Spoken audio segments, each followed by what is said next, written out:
विश्वनाथ भगवान की, महाकालेश्वर भगवान की, ओंकारेश्वर भगवान की, वरेश्वर महादेव की। हर हर महादेव, हर हर महादेव, हर हर महादेव। काशी विश्वनाथ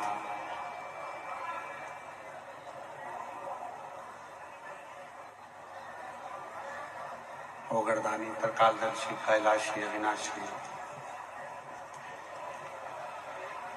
भगवान शिव, जिनकी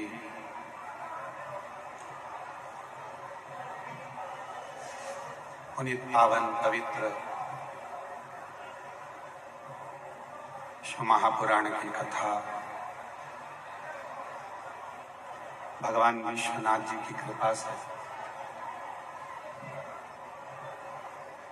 पवित्र पावन भूमि भीलवाड़ा राजस्थान की ये पवित्र पावन भूमि पर ये पवित्र भक्ति, मुक्ति और शक्ति तीनों देने वाली पवित्र शिव महापुराण की कथा भीलवाड़ा नगर में चल रही है। कथा मंडप में विराजमान सभी विद्वत ब्राह्मण जन, संत, साधु, सन्यासी, तपस्वी, साधक सभी के चरणों को नमन करते हुए परम परम रसिक संत विद्वत जन यहाँ विराजमान हैं, उनके चरणों को नमन करते हुए ये पवित्र कथा भीलवाड़ा नगर के इस पवित्र प्रांगण में चल रही है। कथा के मुख्य आयोजक श्री संकट मोचन हनुमान जी महाराज, संकट मोचन हनुमान मंदिर के ही महंत श्री बाबूगिरी महाराज जी, जिन्होंने इस पवित्र कथा के लिए कई वर्षों से लगातार प्रतीक्षा करी, तैयारी करी और पूरे भीलवाड़ा के भक्तों का साथ लेकर ये कथा आज अपने तृतीय दिवस में प्रवेश कर रही है। एक बार महंत श्री बाबूगिरी जी महाराज के लिए जोरदार ताली बजाकर उनका स्वागत करेंगे। कथा को ही हनुमान जी की तरह प्रत्येक कार्य में अग्रणता रखने वाले, सबको साथ लेकर चलने वाले श्री विधायक महोदय श्री अशोक जी कोठारी जी, जिन्होंने इस कथा में खूब आगे बढ़कर सभी भक्तों को जोड़ते हुए इस कथा को अग्रणता प्रदान करी। एक बार श्री विधायक महोदय जी के लिए भी बहुत बहुत साधुवाद। एवं शिव महापुराण कथा समिति भीलवाड़ा राजस्थान, जो अपने आप में एक बड़ी प्रखर और प्रबल समिति है, जो इस कथा को केवल कथा के मंडप में ही नहीं, मंडप के बाहर भी धूप में खड़े रहकर इस कथा को संभाल रहे हैं। ऐसे पूरी समिति के लिए जोरदार ताली बजाकर उनका भी स्वागत। आज हमारे बीच में स्वायत्त शासन मंत्री राजस्थान सरकार से माननीय जावर सिंह जी खर्रा जी यहाँ पर विराजमान हैं। एक बार उनके लिए भी जोरदार ताली बजाकर उनका स्वागत वंदन, जो अपना समय निकालकर इस पवित्र कथा में पधारे, उनके साथ होता। कथा मंडप में ही मालगढ़ विधायक जी श्री गोपाल जी खंडेलवाल जी के धारने पर यहाँ पर खंडेलवाल जी यहाँ पधारे हैं। एक बार श्री गोपाल जी खंडेलवाल विधायक महोदय के लिए भी जोरदार ताली बजाकर स्वागत वंदन, जो इस पवित्र कथा की दिव्यता में पधारे और कथा का लाभ ले रहे हैं। तेरी कृपा बिना नाहि एक भी अणु लेते हैं श्वास, तेरी कृपा से बखान क्या करूं मैं राहों के घेर का, चपटी बहुत में खजाना मेरे का, हे गंगाधर ओमकार तू, भोले ओमकार तू, आयो शरण तिहारी शंभु आरतर तू। ये पवित्र कथा आपके भीतर में विश्वास उत्पन्न करती है, एक भरोसा, एक दृढ़ता आपके भीतर हो।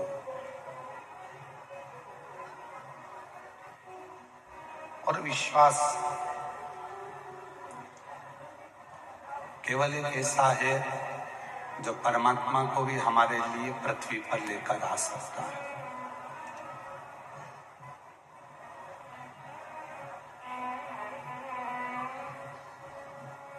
महाराज,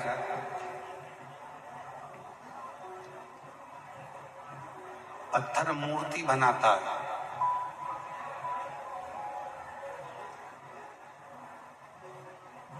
और विश्वास और हमारे भीतर का भाव उस मूर्ति को भगवान बनाता है।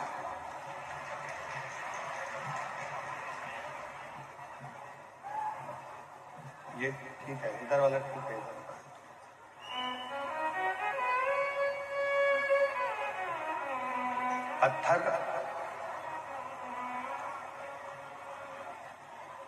पत्थर केवल मूर्ति बनाएगा, पर उस मूर्ति में भाव, उस मूर्ति में विश्वास, उस मूर्ति को भगवान बना देगा। ये थोड़ी सी इसको उधर वाले को,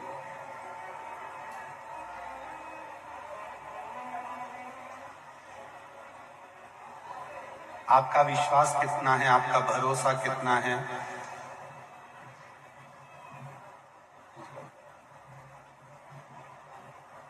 बस वही भरोसा, वही विश्वास, वही भरोसा, वही विश्वास आपका उस मूर्त को परमात्मा बना देगा, भगवान बना देगा।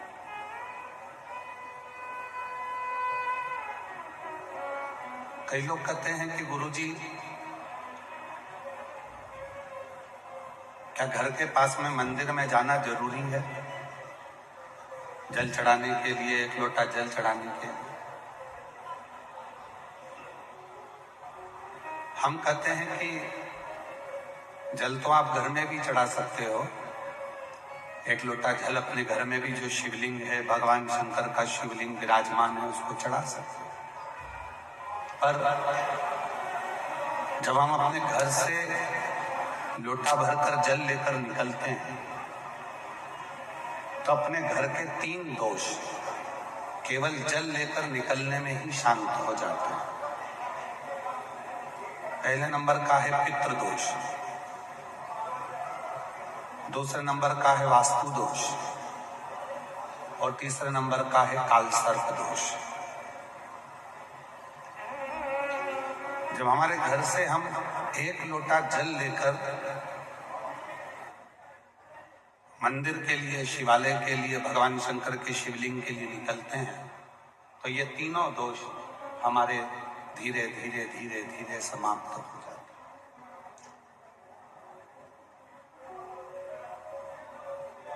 जो वास्तु पर भरोसा करते हैं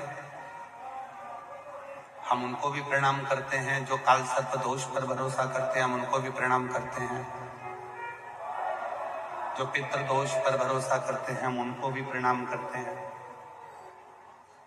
हम प्रणाम सबको करते हैं।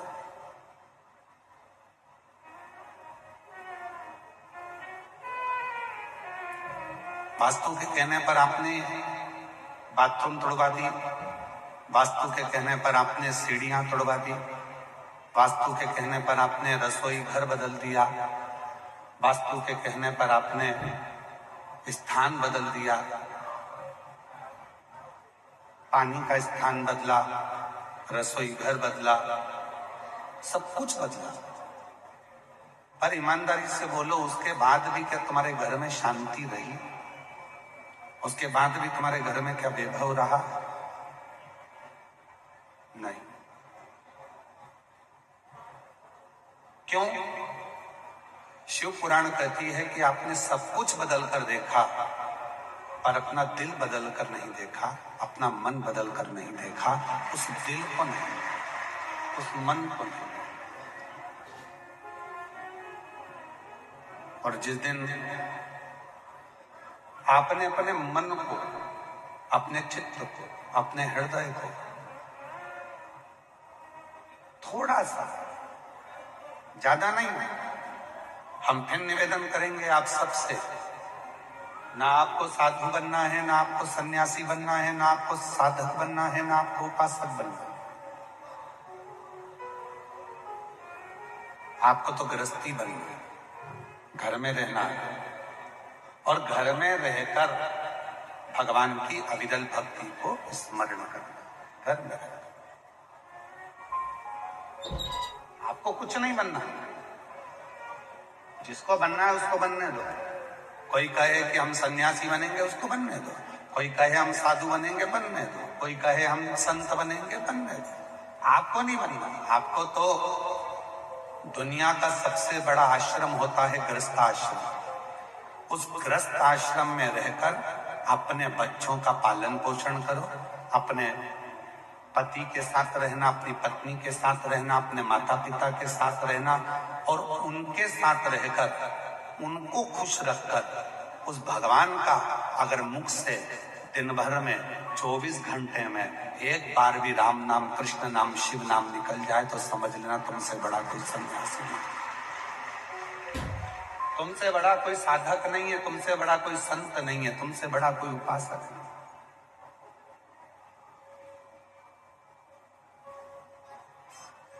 संत बनना सरल है पर गृहस्थी बनना कठिन है।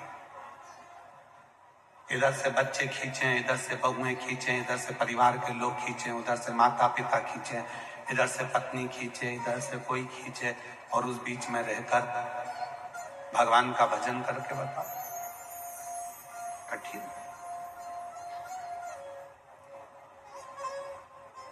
हम तो भीलवाड़ा की इन माताओं को, जीजियों को, जीजाओं को, मेरी बेटियों को, बेटाओं को, मेरे बुजुर्ग माँ बाप को धन्यवाद देता हूं।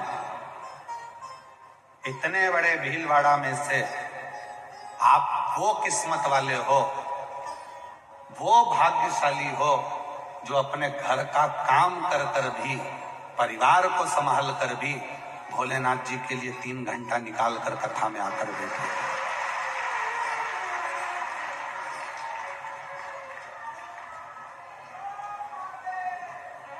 आप वो किस्मत वाले हो, आप वो भाग्यशाली हो।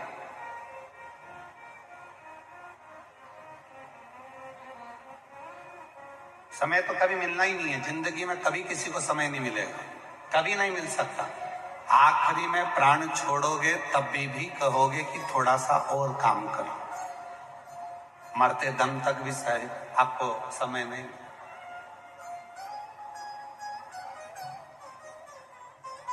पर थोड़ा सा समय। इसलिए शिव महापुराण कलिकाल में वो पुराण है जिसने आडंबर को, प्रपंच को, पाखंड को, ढोंग को, सबको दूर कर दिया। इसने केवल एक काम करा, तुमसे भगवान का नाम मुख से निकले ना निकले, 1 लोटा जल भरो, घर से लेकर शिव के दरवाजे चलो, शंकर के मंदिर में जाकर शिवलिंग पर 1 लोटा जल चढ़ाओ, अपने दिल की बात अपने महादेव को कहो और 1 लोटा जल सारी समस्या का हल, अपनी जिंदगी की सारी समस्या शिव के चरणों में। अब किसी ने कहा, क्यों गुरुजी तुमने तो नया मंत्र निकाल दिया, श्री शिवाय नमस्तुभ्यम।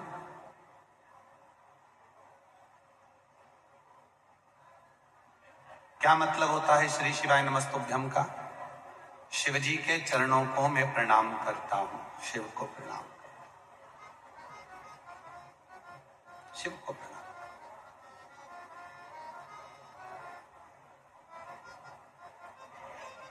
क्या बोलते हैं?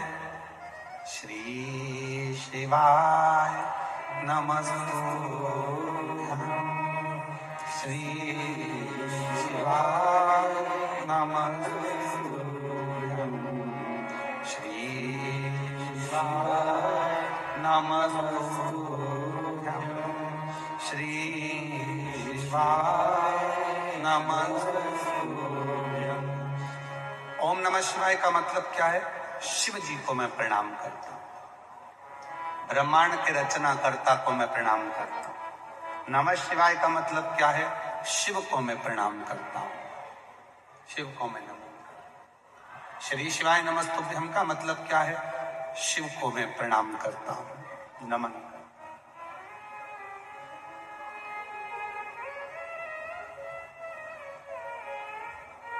जिंदगी के, याद रखना भीलवाड़ा वालों और जितने भी आस्था चैनल पर पूरा विश्व इस कथा को सुन रहा है, सोशल मीडिया के माध्यम से, मीडिया के माध्यम से और आस्था चैनल के माध्यम से, यूट्यूब के माध्यम से पूरा देश विदेश 172 देश इस कथा का सीधा प्रसारण श्रवण कर रहे हैं। यदि अपनी जिंदगी का परिणाम बदलना है तो प्रणाम करना प्रारंभ कर दो। जिसने प्रणाम करना प्रारंभ कर दिया उसने अपनी जिंदगी के सारे परिणाम को बदल दिया।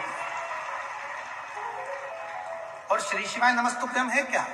क्यों लोग कहते हैं कि ये मंत्र बड़ा असर करता है? इसका कारण क्या है? क्योंकि हम दिन भर में 25 बार प्रणाम करते हैं। श्री शिवाय नमस्तुभ्यम, श्री शिवाय नमस्तुभ्यम, हे भोलेनाथ में प्रणाम करती हूँ, प्रणाम करती हूँ, प्रणाम करती हूँ। जब हम बार बार बार बार श्री शिवाय नमस्तुभ्यम कहते हैं, भगवान को प्रणाम करते हैं, तो हमारी जिंदगी का परिणाम अपने आप बदलना प्रारंभ हो जाता है और जिंदगी में दुख हटकर सुख आना प्रारंभ हो जाता है। परिणाम को बदलना है तो प्रणाम करना प्रारंभ करना पड़ेगा। नमः शिवाय बोलना पड़ेगा, ओम नमः शिवाय बोलना पड़ेगा, श्री शिवाय नमस्तुभ्यम बोलना।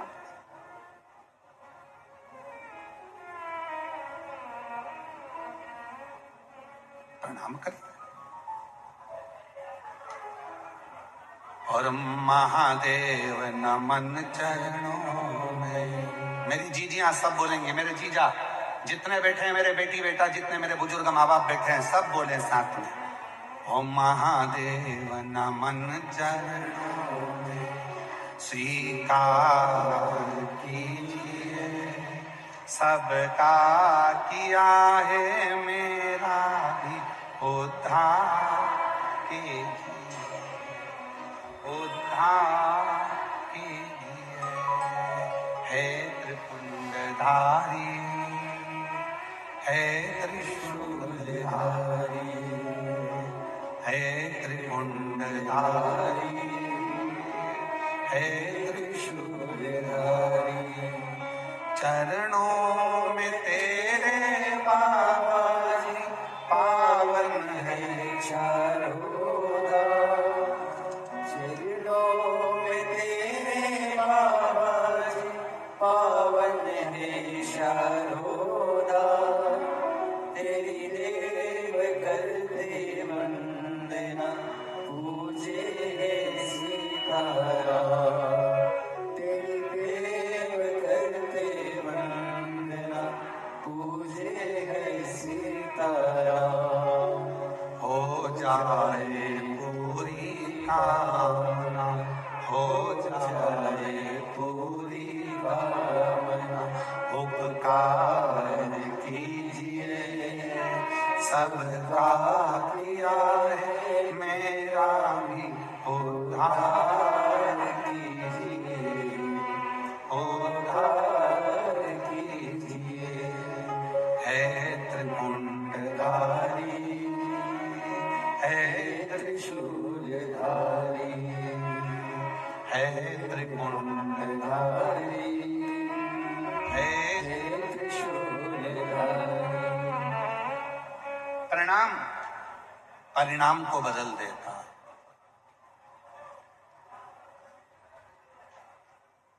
जिसने अपने जीवन में प्रणाम करना प्रारंभ कर दिया, समझ लेना कि उसने अपने जीवन में परिणाम को बदल दिया।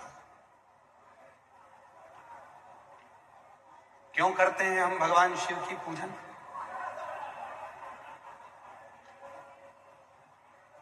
इसलिए हम भगवान देवाधिदेव महादेव की पूजन करते हैं। शिव पुराण में स्वयं पर्वत मुनि ने तुमरुका जी से पूछा था, पूजन से मिलता क्या? क्यों भगवान की पूजन करी जाती है? किस लिए पूजन करते हैं शिव जी की? तुमरुका जी ने कहा था, यदि संसार में आपको पूजनीय होना है तो आपको शंकर की पूजन करना ही पड़ेगी, तो जगत में आप एक दिन पूजनीय हो जाओ। पूजन करो पूजनीय होगे, आदर करो तो आदरणीय होगे। कोई शिव भक्त मिले और उस शिव भक्त का आपने आदर करा, सम्मान करा, कोई शंकर की आराधना साधना करने वाला मिले, उसका यदि आपने आदर कर लिया तो आप आदरणीय हो।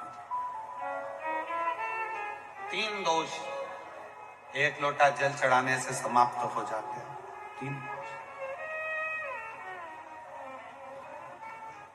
एक लोटा जल चढ़ाने से 3 दोष समाप्त हो जाते हैं। पहला है वास्तु दोष। कितना भी घर में वास्तु दोष हो, सब कुछ बदल कर देख लिया, अब कुछ मत करो, 1 लोटा जल शिव जी को चढ़ाना प्रारंभ करो। शंकर भगवान वास्तु के देवता हैं। जल चढ़ाओगे, जल चढ़ाना पड़ेगा।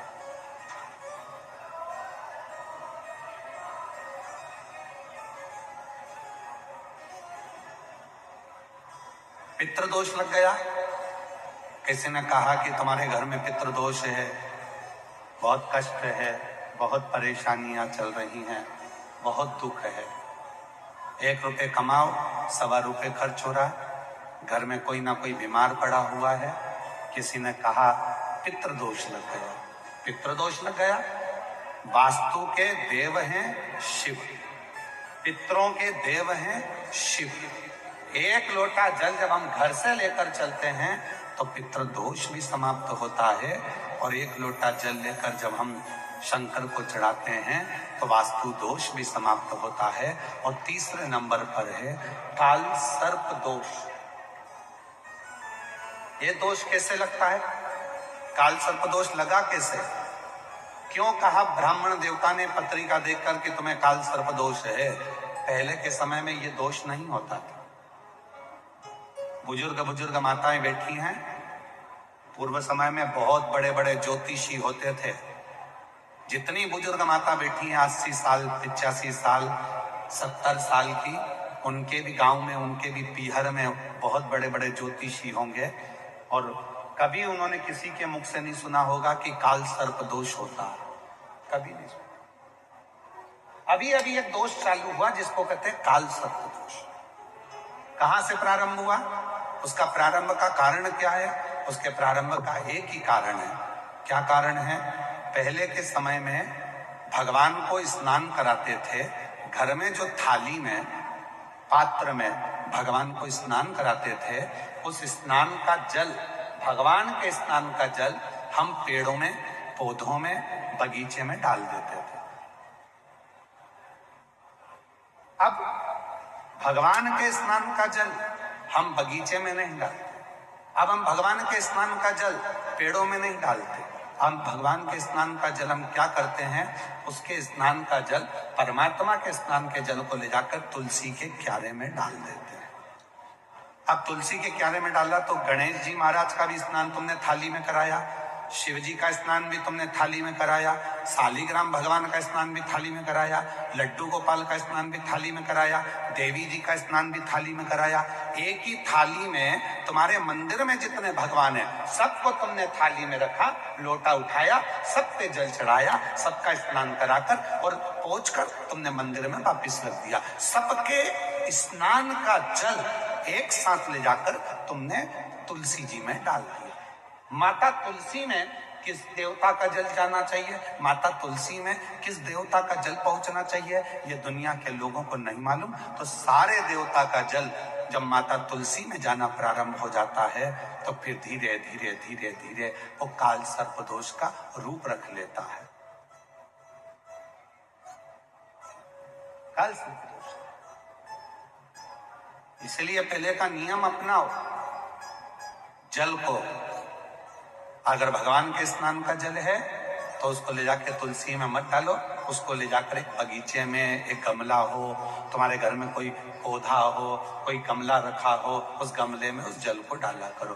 तुलसी में तो साफ जल डालो। 1 लोटा जल भर के ले आओ, माँ तुलसा में डालो, तुलसा जी की परिक्रमा करो, दीपक लगाओ, प्रणाम करो, निवेदन करो, उनको नमन करो। पर हम क्या सोचते हैं कि सारे स्नान का जल तुलसी जी में ले जाके डालो। 3 दोष है, वास्तु दोष, पितृदोष, काल सर्प दोष। इन 3 दोषों को यदि मिटाना है तो हमें कहीं नहीं जाना, एक लोटा जल भरना, शिव मंदिर में जाना चालू करना, शंकर भगवान को जल चढ़ाना प्रारंभ करना और प्रेम से बाबा को अपने मन का भाव कहना, जीवन के सारे दोष समाप्त होना प्रारंभ हो जाए। अब सौंप दिया जीवन का सब भार तुम्हारे हाथों में है, हार तुम्हारे हाथों में है, जीत तुम्हारे हाथों में। अब सौंप दिया इस जीवन का सब भार तुम्हारे हाथों में। अपने जीवन को जीने का एक तरीका सीखिए। विश्वास, भरोसा, दृढ़ता शिव के करीब में लेकर शिव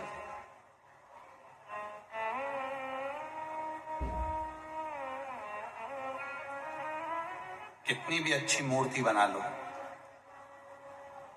कितनी भी जोरदार मूर्ति का निर्माण कर लो, उसमें भगवान कब आएगा? जब आपका भाव बढ़ जाए। उस मूर्ति में भगवान कब आएगा? जब तुम्हारा भाव बढ़ेगा। नहीं तो मूर्ति वो पत्थर की मूर्ति ही कहलाएगी। भाव बढ़ाओ। हम हमारे भीतर के भाव को तो बढ़ाते ही नहीं।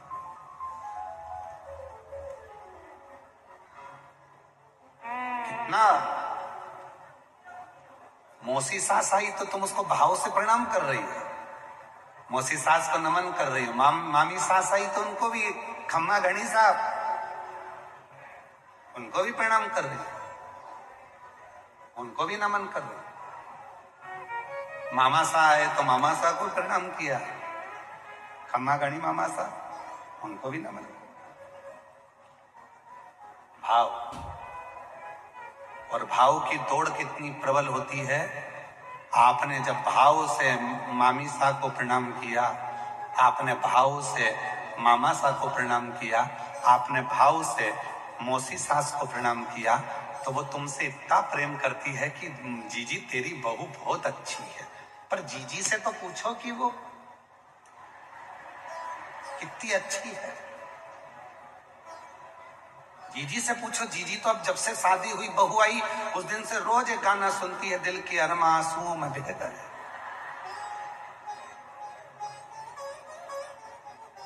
मेरे छोरे को उसके ससुराल वाले ले गए, दिल के अरमा आंसुओं में बह गए। उससे पूछो क्यों? बहू का भाव मासी में है, मासी का भाव बहू में है, मामी का भाव बहू में है, बहू का भाव मामी में है, सास का भाव बहू में नहीं है और बहू का भाव सास में नहीं है। इसलिए वो सास मां नहीं बन पा रही है, वो सास दिल में नहीं बैठ पा रही है। पत्थर की मूर्ति पत्थर की ही रहेगी, और जिस दिन तुम्हारे दिल में उस पत्थर की मूर्ति के प्रति भाव उत्पन्न हो जाएगा, उसी दिन वो पत्थर की मूर्ति भगवान बन जाएगी, उसी दिन वो श्रेष्ठ होगा। भाव, कितना भाव है। शिव महापुराण के इतने सारे श्रोता कथा को सुनने के लिए लाखों की संख्या में आए।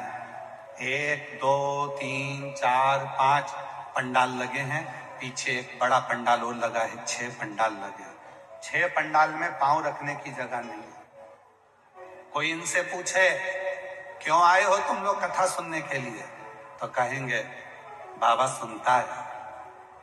कथा सुनना, मिट्टी को प्रणाम करना, आरती कर कर जब यहां से जाना, उस मिट्टी को नमन कर कर अपने दिल की बात कहकर जाना, तो बाबा 3 महीने में झोली खुशियों से भर देता है। भाव है तो भगवान को भी आना पड़ेगा।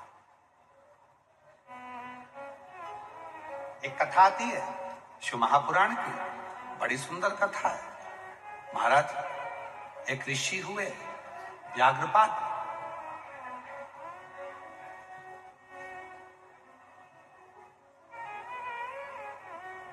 उपमन्यु मुनि हुए। उपमन्यु मुनि के पिता ऋषि व्याघ्रपाद हुए।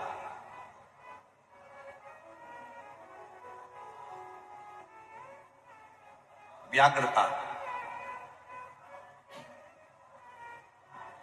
जिनके पांव शेर की तरह थे, जिनके पांव बिल्ली की तरह थे, मजबूत, पेड़ पे चढ़ने वाले, डालियों पे चढ़ने वाले, कहीं पर भी चढ़ जाना। व्याघ्रपाद ऋषि का नाम है, व्याघ्रपाद ऋषि। शिव के उपासक थे। शिव महापुराण की कथा कहती है व्याघ्रपाद ऋषि इतने शंकर के उपासक थे, इतने उपासक थे कि उनकी धर्म पत्नी के गर्भ से एक बालक ने जन्म लिया जिसका नाम उपमन्यु था। वो उपमन्यु एक दिन दूध के लिए रो रहा था और माँ उनको घर में दूध ना होने पर आटा घोलकर पानी में बेटे को दे देती है और बेटा उस दूध को मुख में लेकर थूक देता है। माँ से कहता है माँ मुझे दूध दे दे। माँ के पास में दूध नहीं था तो माँ ने कहा दूध तो एक ही देवता के पास है और वो देव अधिदेव महादेव हैं, तू उनका भजन कर, तुझे दूध प्राप्त हो जाए, तुझे उनका दूध प्राप्त हो जाए। क्योंकि दुनिया के लोग सबसे ज्यादा दूध अगर कहीं चढ़ाते हैं तो शिव पर चढ़ाते हैं। केवल 2 देवता हैं जिनको जल चढ़ाया जाता है, बाकी के किसी देवता को जल नहीं चढ़ाया जाता। केवल 2 देवता हैं जिनको जल चढ़ाया जाता है। एक है मेरे देव अधिदेव महादेव और दूसरे नंबर पर है सूर्य नारायण भगवान जिनको रोज जल चढ़ाया जाता है, प्रतिदिन जल चढ़ाया जाता है। 2 देवता हैं जिनको जल चढ़ाया जाता है। शीतला माता को भी जल चढ़ता है, पर सप्तमी अष्टमी को नवरात्रे में माँ दुर्गा भवानी को भी जल चढ़ता है, और रोज नहीं, केवल नवरात्रे में। सारे देवताओं का, भगवान का भी अभिषेक होता है राम जी का तो रामनवमी पर, भगवान कृष्ण का अभिषेक होता है तो रामनवमी पर, नरसिंह चौदस पर, वामन द्वादशी पर, कृष्ण जन्माष्टमी पर, रामनवमी पर। 4 उत्सव हैं जिसमें भगवान का स्नान होता है। पर बाकी के समय तुम जाना, तुम्हारे मंदिर कहीं तुम्हारे पास में कहीं पर अगर तुम्हारे भीलवाड़ा में कोई राम जी का मंदिर हो और 1 लोटा जल लेकर जाना, पंडित जी से कहना राम जी को चढ़ाऊंगी। पंडित जी कहेंगे पागल हो गई है, बावरी हो गई है, राम जी को कोई जल चढ़ता है? नहीं, मैं तो राम जी को चढ़ाऊंगी। जल चढ़ता है। और तुम्हारे पास में भीलवाड़ा में अगर कहीं कृष्ण का मंदिर हो तो वहां भी लोटा भर के जल लेकर जाना, मैं तो चढ़ाऊंगी भगवान कृष्ण को, मेरा प्यार है उनसे, मैं तो चढ़ाऊंगी। जिद कर देना, वो चढ़ाने नहीं देगा। देवी जी का मंदिर हो, सर धज के माता रानी बैठी दुर्गा भवानी, कहना मैं तो चढ़ाऊंगी जल, नहीं चढ़ाने देंगे। जल केवल 2 देव को चढ़ता है, एक मेरा भोलेनाथ, दूसरा मेरा सूर्य नारायण भगवान। क्यों? शिव जल को स्वीकार करते हैं।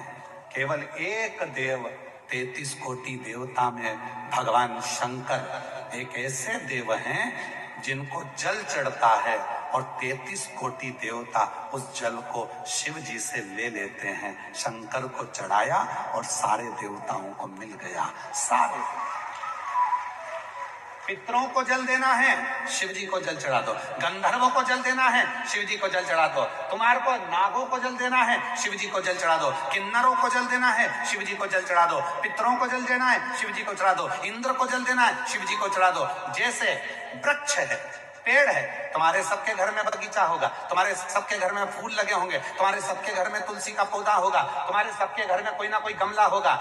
गमले में आप कितने लोग बैठे हो जो अपने घर के गमले में जब पानी देते हो तो पानी देते हो तो फूल में देते हो, पत्ती में देते हो, एक एक डाली को पकड़ कर देते हो कि जड़ में देते हो? कहाँ देते हो?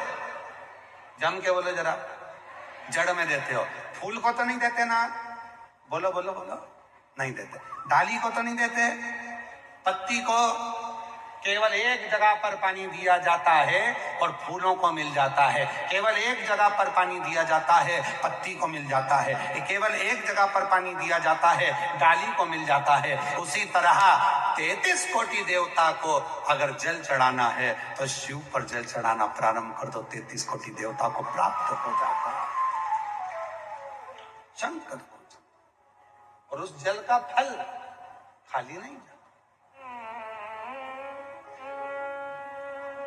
अरे देख लिया संसार हमने देख लिया, सब मतलब है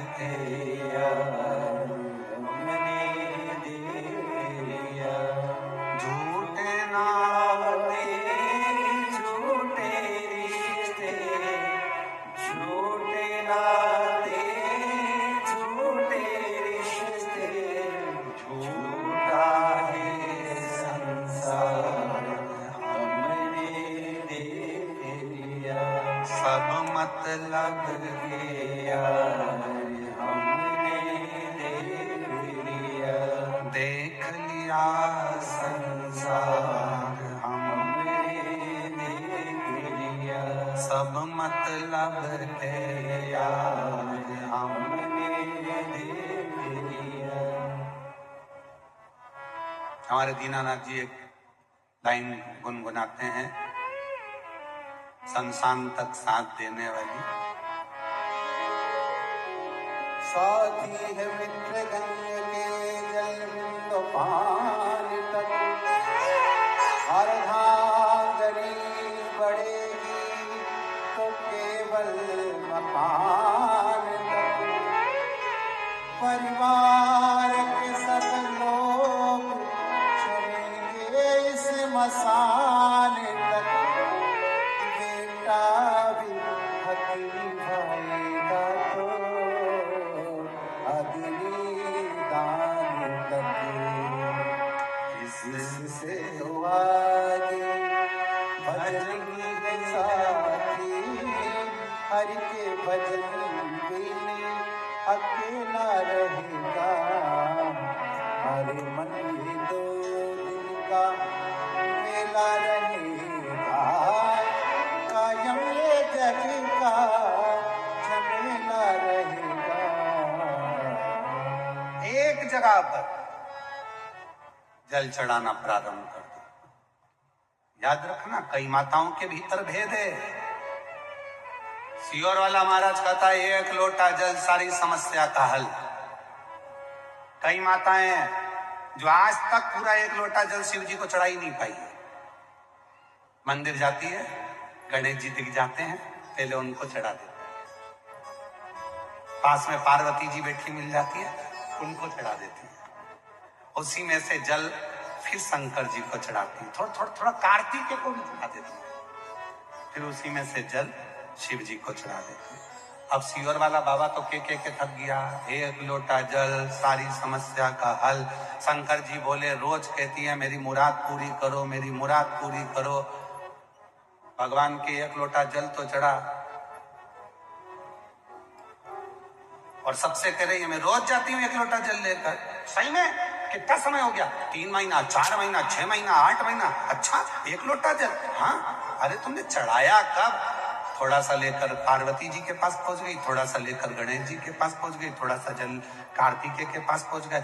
जब शिव पुराण कह रही है कि शंकर जी का जैसे ये शिवलिंग है, ये शंकर जी का शिवलिंग, ये जलाधारी माँ पार्वती जी का हस्त कमल है, ये सामने बीच में जो मोटी लाइन है वो शंकर जी की छोटी बेटी अशोक सुंदरी है, जो शिवलिंग के ऊपर जलाधारी में से 1-1 बूंद पानी नीचे गिरता है। वो शंकर जी की 5 लड़कियां जया, विषहरा, शामलीबारी, दौतली, देव है। और शंकर जी की जलाधारी के यहाँ से जो पानी नीचे गिरता है उसके राइट में गणेश जी, लेफ्ट में कार्तिकेय जी हैं। जहां से जितनी मोटी जलाधारी होती है उसमें से पानी रिसकर जो नीचे जाता है उसमें 64 योगिनियां हैं। 64 योगिनियों के बाद जो जल बहकर सामने जाता है उसमें 33 कोटि देवता हैं। ब्रह्मा, विष्णु और महेश एक ही शिवलिंग के मध्य में, नीचे और ऊपर विराजमान है। ऐसा पूरा 33 कोटि देवताओं का पूरा चक्र एक शिवलिंग के अंदर है। तो तुम्हें अलग से गणेश जी को जल चढ़ाने की जरूरत क्या? तुम्हें अलग से पार्वती जी को जल चढ़ाने की जरूरत क्या? तुम्हें अलग से कार्तिकेय को जल चढ़ाने की जरूरत क्या? 1 लोटा जल शिव को चढ़ाओ, सबको मिल जाएगा। गमले में जड़ में पानी डालो, पत्ती और फूल तक पहुंच जाएगा। पर आज तक लोग समझ नहीं पा रहे। वो कह रहे हैं हमने एक लोटा जल चढ़ाया पर बाबा हमारी सुनता नहीं है। जिसने एक लोटा चढ़ाया बाबा ने उसको एक पत्र, इसी का पत्र है जो अभी कथा चल रही है, उसी के हिसाब से पत्र देखिए, कांच में जड़ा के दिया है पत्र को, साधु का। मैं गुरुजी आपके प्रणाम करती हूँ। मेरा नाम प्रियंका शर्मा और मेरे पति का नाम मुकेश शर्मा है। मैं चित्तौड़गढ़ जिले के नेगड़िया गांव राजस्थान की रहने वाली हूँ। कहीं बैठी हो तो हाथ हिला सकती हैं, अगर कहीं बैठी हो तो हाथ हिला सकती हैं, कहीं पर बैठे हो तो हाथ हिला सकती हैं, अगर कहीं बैठी हैं तो हाथ हिला सकती हैं। मेरा नाम प्रियंका शर्मा और मेरे पति का नाम मुकेश शर्मा है। मैं चित्तौड़गढ़ जिले के नेगड़िया गांव राजस्थान की रहने वाली हूँ। गुरुदेव, मेरी शादी को 21 साल हो गए थे। 21 साल हो गए, मुझे संतान का सुख नहीं मिला। कहीं बैठी हैं?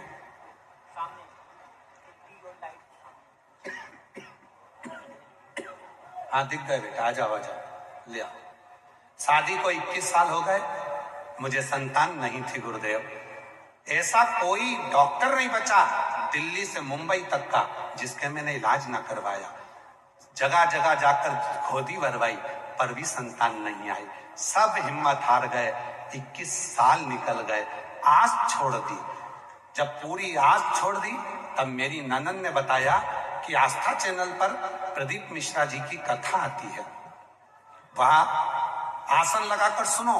मैंने सुनना चालू किया। मैंने एक दिन की कथा कोटा के पंडाल में बैठकर सुनी और वहीं पर बाबा से अपनी प्रार्थना करी।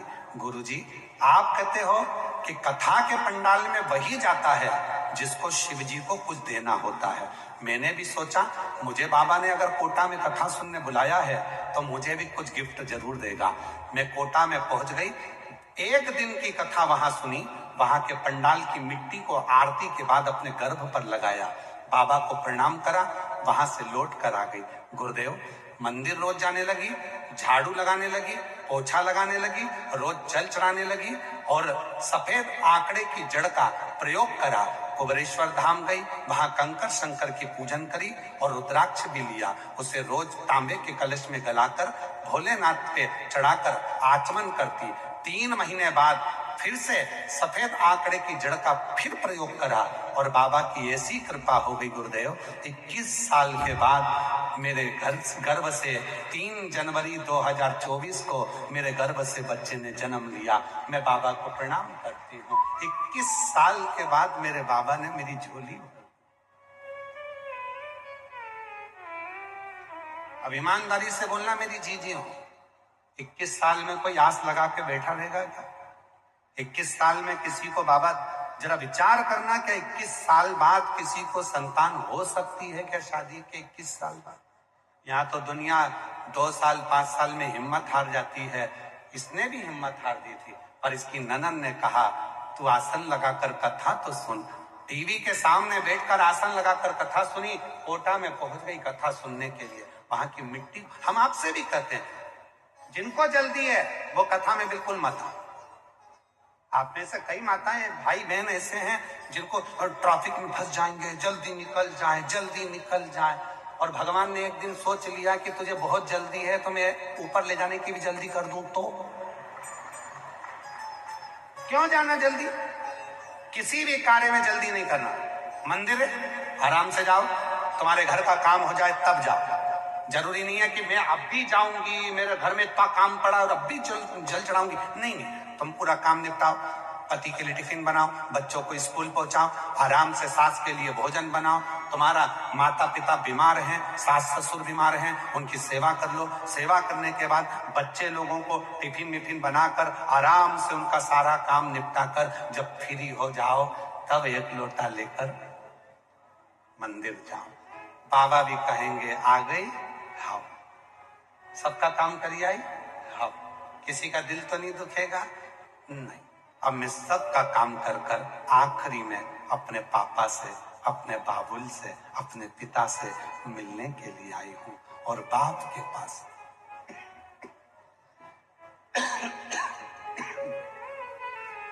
के पास हमेशा, बोलो बोलो, जितने बैठे हो सत्य बोलना, बाप के पास हमेशा छुट्टियों में जाया जाता है। उसी तरह घर का पूरा काम निपट जाए, छुट्टी हो जाए काम की, तब अपने बाप के पास जाकर बैठो।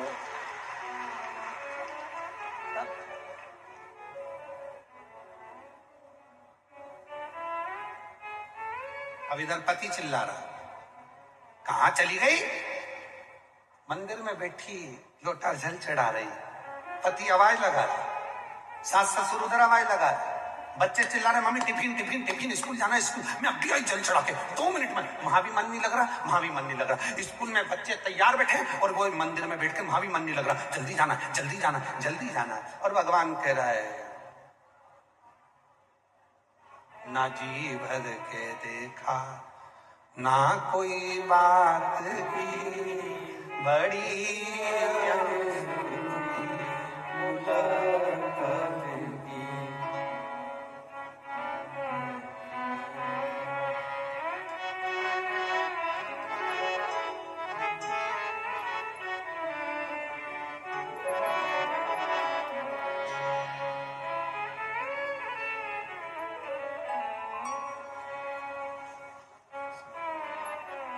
जोरदार ताली बजाओ। 21 साल के बाद आए।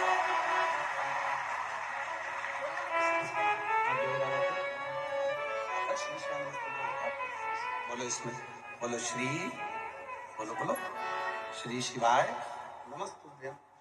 21 साल के बाद हुई है। एक बार जोरदार ताली बजाकर साथ देकर प्रणाम करो बाबा।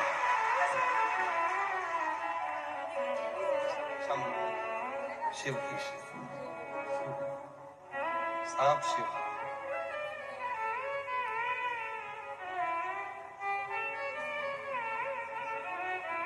जी कह रही है, पूरी दुनिया में घूम ली, कहीं से नहीं मिला, मिला तो केवल शिव पुराण की मिट्टी से ही गर्भ ठेर गया। और बाबा ने कहा शिव कर, अरे लुटा दिया भंडार कर दिया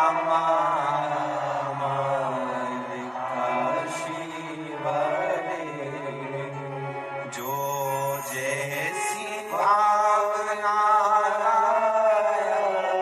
वो वैसा ही फल पाया, नहीं थालियों से लौटाया वो मन ही मन हर्षाया, और कर दिया माला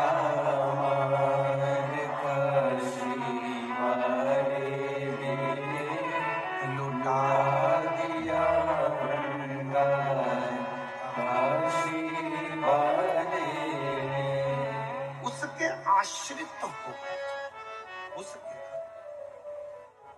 एक लोटा जल चढ़ाओ। उस बहन ने पत्र में लिखा, सब जगह से भटक गई, तब शिव के मंदिर में एक लोटा जल चढ़ाने जाओ। कई माताएं कहती कि यहां भी जल चढ़ाओ, वहां भी जल चढ़ाओ, वहां भी जल चढ़ाओ।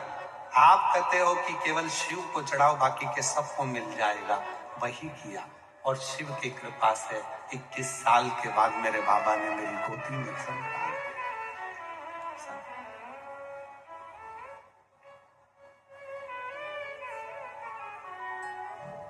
क्यों भटकना? कितना भटकता हुआ इंसान हो गया आजकल। आपको जरूर हमारी बात का बुरा लग जाएगा तो लग जाए, उसमें कोई दिक्कत की बात नहीं है। अगली बार भले भीड़ भाड़ा मत बुलाना, पर कह के पूरी बात जाऊंगा, कहकर जरूर जाऊंगा। इंसान इतना भटका हुआ हो गया कि उसका दिमाग भटकता ही रहता है। मंदिर में इधर राम जी भी बैठे हैं, गणेश जी भी बैठे हैं, शंकर जी भी बैठे हैं, कृष्ण जी भी बैठे हैं, देवी जी भी बैठी है, और एक फूल, इतने सारे 2-4 फूल हैं, एक फूल है।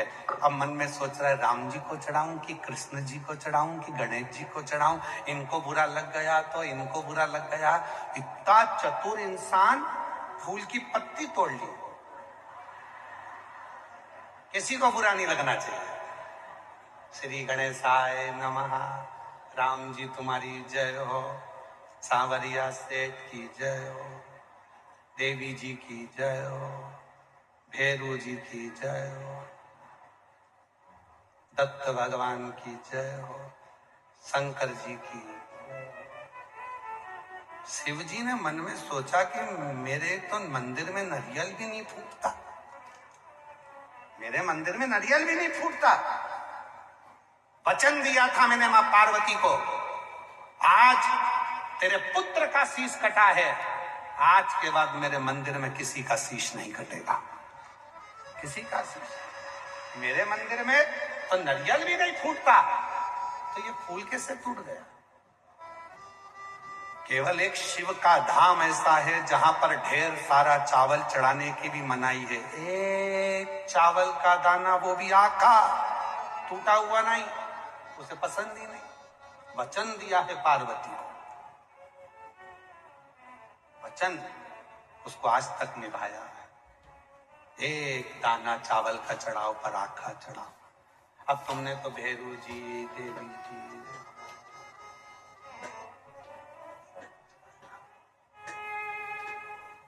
तुम्हारी आदत में है,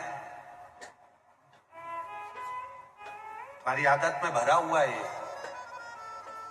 सारे नेताओं को खुश करते रहते हो तो भगवान को भी वैसे ही खुश कर लेते हो, तुम्हारी आदत में हो गया। ये भी आए हैं, इनका भी सम्मान करो, ये भी आए, इनका भी सम्मान करो। हाँ काका जी कैसे हो, मामा जी कैसे हो, फूफा जी कैसे, सबका सम्मान हो गया।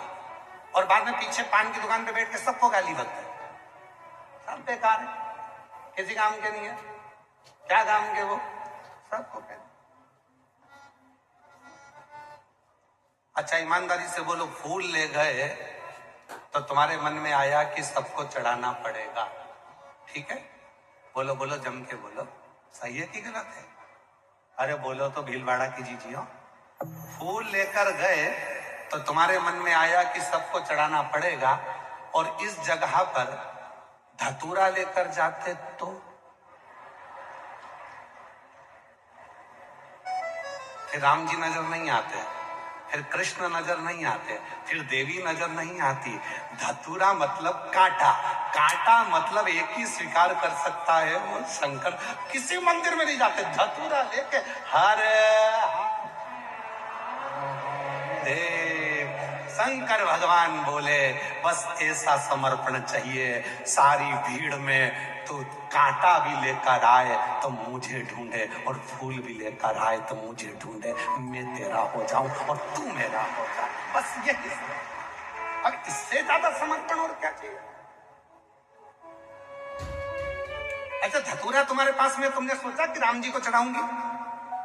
किसी ने सोचा कि धतूरे की एक टांग तोड़ूं और धतूरे की एक टांग तोड़ के राम जी को चढ़ा दूं, फिर धतूरे की एक टांग तोड़ के कन्हैया जी को चढ़ा दूं? नहीं, कोई ने नहीं चढ़ाई, कोई ने भी।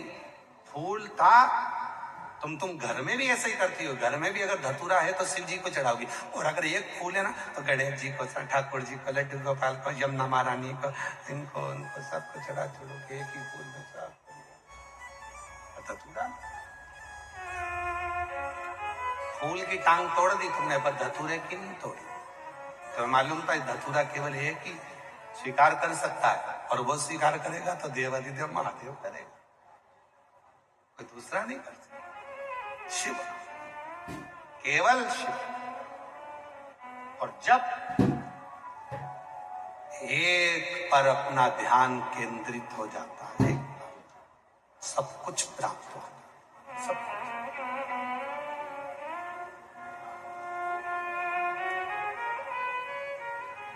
किसी भी देवता का परिवार बता दो जो साथ में रहता हो, केवल शिव जी का परिवार है जो साथ में रहता है। भगवान शंकर हर एक व्यक्ति को प्रेरणा देते हैं कि हाथ में एक चूड़ी अच्छी नहीं लगती, कम से कम एक हाथ में 6 चूड़ी होना चाहिए, से। बोलो सही है कि गलत है? से। पहले के बुजुर्ग घर में बर्तन का भी सेट रखते थे, अपने घर में कभी भी बाजार से एक कटोरी या एक गिलास तो खरीद के लाते ही नहीं थे। जितने बुजुर्ग मिलेंगे उनके घर में थाली 6, कटोरी 6, प्लेट 6, गिलास 6, मतलब 6 का सेट घर में होना जरूरी है। चूड़ी है तो हाथ में भी 6 चूड़ी एक जैसी, फिर पाटली डली हो कोई सी भी डिजाइन की, पर सेट 6 चूड़ी का सेट होना चाहिए, रुमाल का 6 सेट, कपड़े का 6 सेट, घर में बर्तन का सेट। उसी तरह शिव पुराण कहती है कि परिवार में भी कम से कम 6 का सेट तो होना चाहिए। वो मिलाकर परिवार में भी 6 का सेट हो। कौन कौन होना चाहिए 6 में? तो कहा घर में माँ बाप का होना बहुत जरूरी है, फिर घर में बेटे बहू का होना बहुत जरूरी है, फिर घर में पोता पोती का होना बहुत जरूरी है। 6 का सेट मिलाकर 6 का सेट मिलाकर चलो।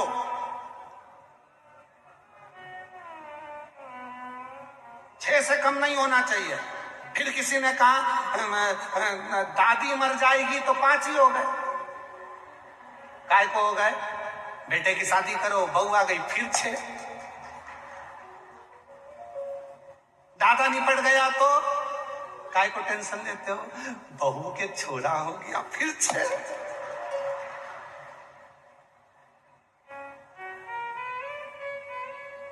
मम्मी तू चली गई तो काय को टेंशन लेता? बेटी की शादी करी, दामाद आ गया, फिर 6। 6 का सेट खत्म नहीं होना चाहिए। बर्तन भी 6, चूड़ी भी 6, और घर में सेट बिल्कुल बरकरार 6 का। और आज का समय तो 6 से भी ज्यादा चल रहा है। 6 का सेट खत्म नहीं होना चाहिए।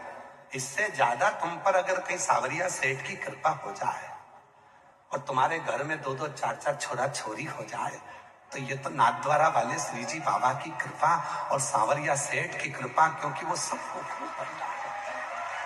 उसमें क्या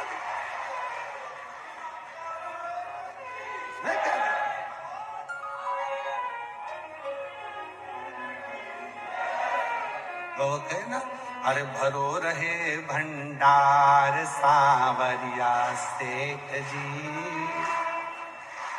आया हूँ तेरे द्वार सावरिया सेठ जी। मारो भरो रहे भंडार सावरिया सेठ जी, आया हूँ तेरे द्वार सावरिया सेठ। हे सावरा, तेरे द्वार आया हूं, मेरा भंडार भरा रहे।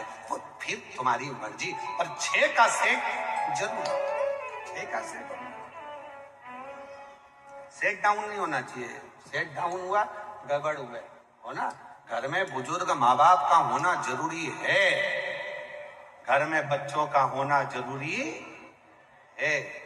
और मेरा नवयुवक बेटा बहुओं से निवेदन है, तुम कुरकुरे खरीद के लाओ बच्चों के लिए, तो बुढ़ों के लिए भी लाओ। क्यों? याद रखना, बच्चा और बूढ़ा एक समान होता है। बच्चों को जैसे खाने की ललकता रहती है, बुढ़ापे में बूढ़े व्यक्ति को भी खाने की ललकता रहती है, उसको भी।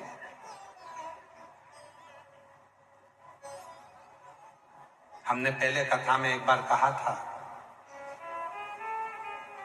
चोरों की कथा सुनाई थी, तब हमने कहा था कितने तरह के चोटे होते हैं।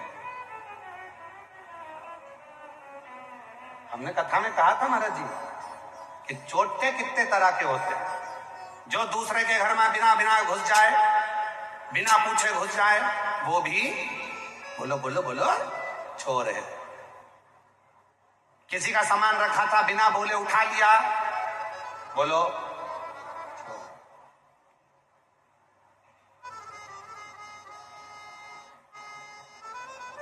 वो भी चोर।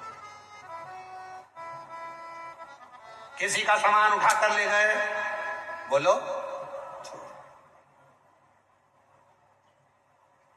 उसमें हमने एक चोर का वर्णन करा था, बाजार गया,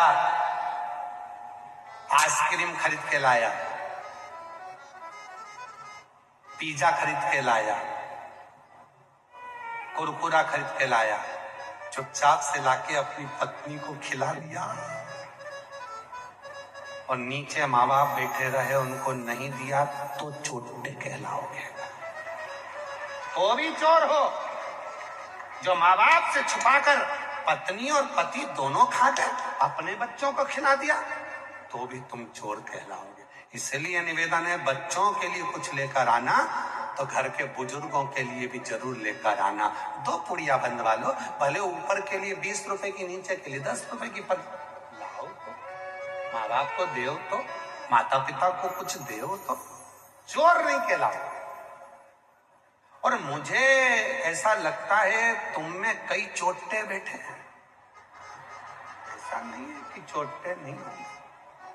जो माँ बाप को बिना दिए चुपचाप से, भले पत्नी को घुमाने ले जा रहे हो, मोटरसाइकिल से अपना भीलवाड़ा घुमाओ, मना नहीं है, अच्छे अच्छे होटल में जाओ, मना नहीं है, पर दोनों जब वहां पर से कुछ खा कर आओ तो आते समय अपनी बुजुर्ग माँ के लिए, अपने बुजुर्ग पापा के लिए थोड़ा सा बंधवा कर लेकर आओ, तो हम तुमको चोट्टा नहीं कहेंगे। अगली बार कथा करने आएंगे तो हम तुमको चोट्टा नहीं बोलेंगे, पक्का। पर चोट्टा जब तक कहेंगे जब तक तुम बाजार में गोलगप्पा खाने गए, पानी बतासा खाने गए, और वो बड़े प्रेम से तुमको खिला रहा है, और वो गोलगप्पा वाला भी इतने स्नेह से खिला रहा है, अब तुमको मालूम तक नहीं कि गोलगप्पा वाले को खुजली की बीमारी है। तुम्हें लग रहा था नीचे हाथ धो रहा है, वो पजामा खुजा रहा है, और दिया गोलगप्पा भर भर के पानी, और पत्नी सिर पे पल्लू लेके बोले, इतना अच्छा पानी तो कहीं नहीं मिला, क्योंकि इतनी जोरदार खुजली किसी को नहीं हुई। खा गए गोलगप्पा।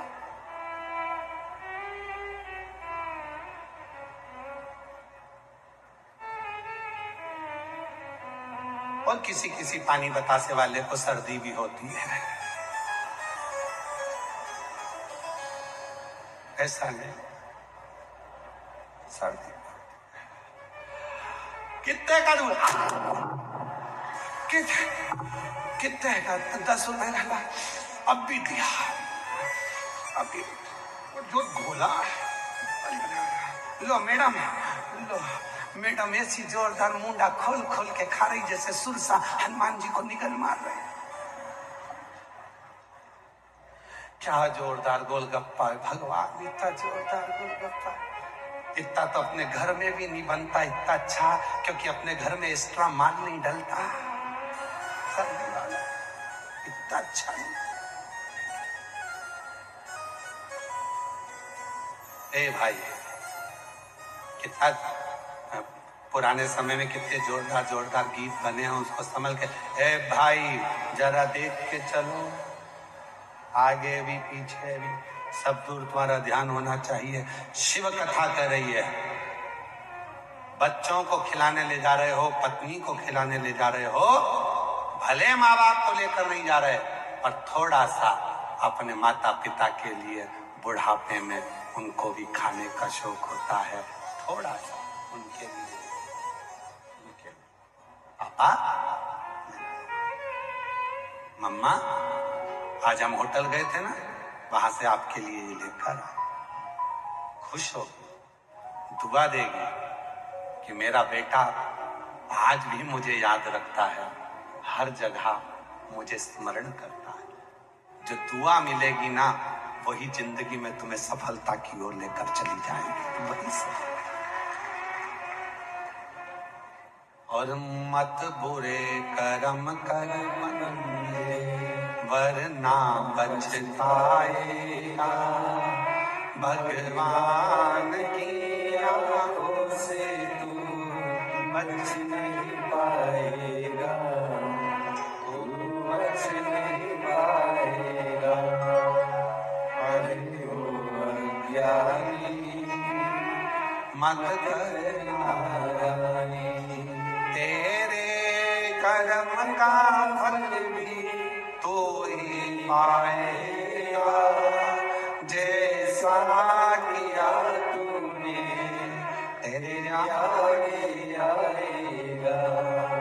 मत पूरे कर्म कर बंदे, वरना पछताएगा। भगवान की आंखों से तू बच नहीं पाएगा, तू बच नहीं पाएगा। शिव भक्ति में एकाग्रता का स्मरण होना चाहिए। शिव भक्ति में डोला डालनी नहीं, यहां भी चढ़ा दूं, यहां भी चढ़ा दूं, यहां भी चढ़ा दूं। एक जगह जल चढ़ाओ, सबको मिल जाता है। एक जगह पर चित्त लगाया, सबको मिल गया। अगर तुम विश्वास लेकर आयो, भाव लेकर आयो कि मैं शिव महापुराण की कथा में बैठूंगी और मेरा भोले बाबा मेरे दुख मिटाकर रहेगा, तो निश्चित है तुम्हारा दुख 3 महीने में मिट कर ही रहेगा। एक पत्र है, अच्छा है, देखिए।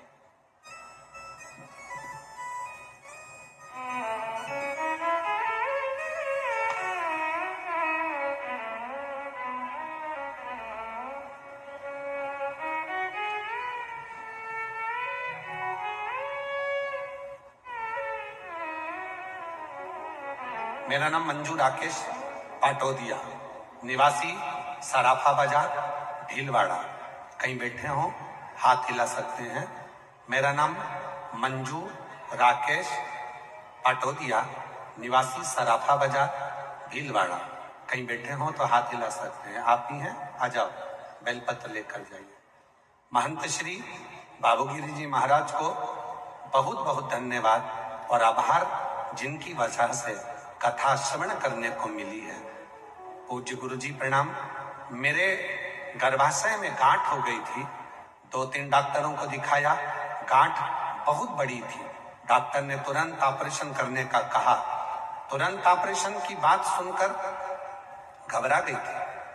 फिर मैंने आपकी कथा में सुना और आपके बताए अनुसार 20 दिन तक नियमित रूप से शिव को बिलपत्र समर्पित कर कुंदकेश्वर महादेव का नाम लेकर उसको नंदी के पास बैठकर खाना प्रारंभ करा। गुरुदेव, आप कहते हो कि बाबा पर भरोसा पूरा रखना, विश्वास पूरा रखना, और जिस दिन तेरा भरोसा पूरा हो जाए उस दिन बाबा कृपा जरूर करेंगे। गुरुदेव, एक हमारे पड़ोस की काकी कथा में से आई थी, उसने मुझे वहां की मिट्टी भी दी, जिसको मैंने गर्भाशय में लगाया। बाबा का क्या कहूं, मैं जानती नहीं कि कथा क्या होती है, पर शिव महापुराण वो कथा है गुरुजी, जो लाखों लोगों के मुख पर मुस्कान ला देती है।